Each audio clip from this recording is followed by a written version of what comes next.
if I can't visualize what it is, I won't do it.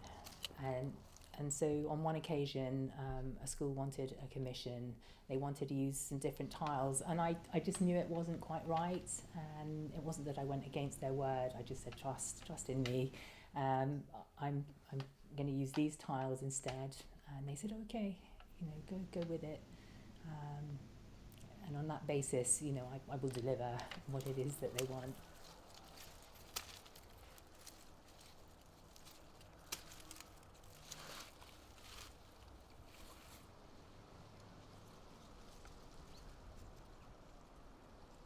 I'm inspired by the regrowth, the regeneration, the renewal, following that through to decay.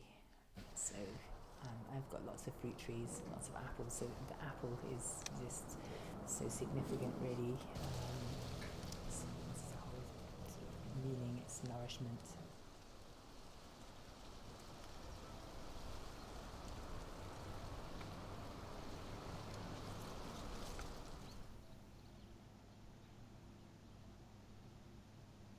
I can translate that shape into clay. They're pot shaped to me. Just the detail on them, on organic matter, I can translate into my work, either by using very shallow moulds and picking up that, transferring that pattern, or actually going one step further, not trying to recreate nature, to imitate it. I'm actually taking it, what it is in that frozen moment, and applying it to my pieces.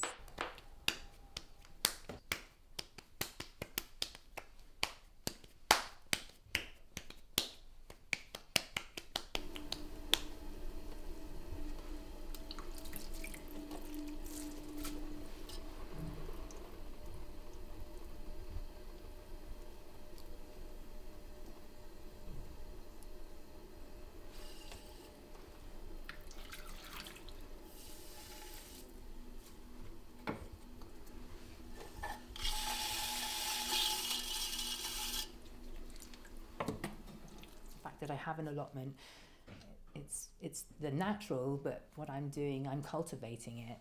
And so through my work, I'm actually taking actual pieces of nature, but I'm cultivating them into my pieces of work.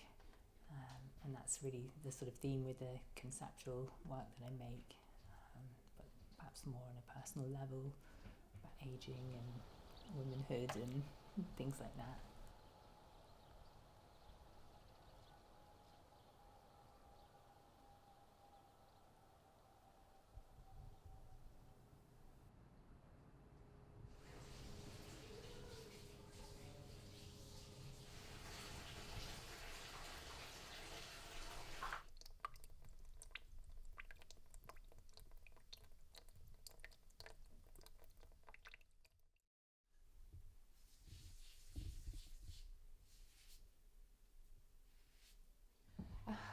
I love raku firing process. It's instantaneous. It's fast. It's hot. It's self-gratifying, and those that participate get to actually see the sort of spectacle right in front of their eyes. And what would normally be maybe an 8-hour firing cycle spread over 2 or 3 days, this is 40 minutes to an hour right in front of your eyes, and then you get to clean up the work and see it in all its glory. So you get iridescent colours and just beautiful results.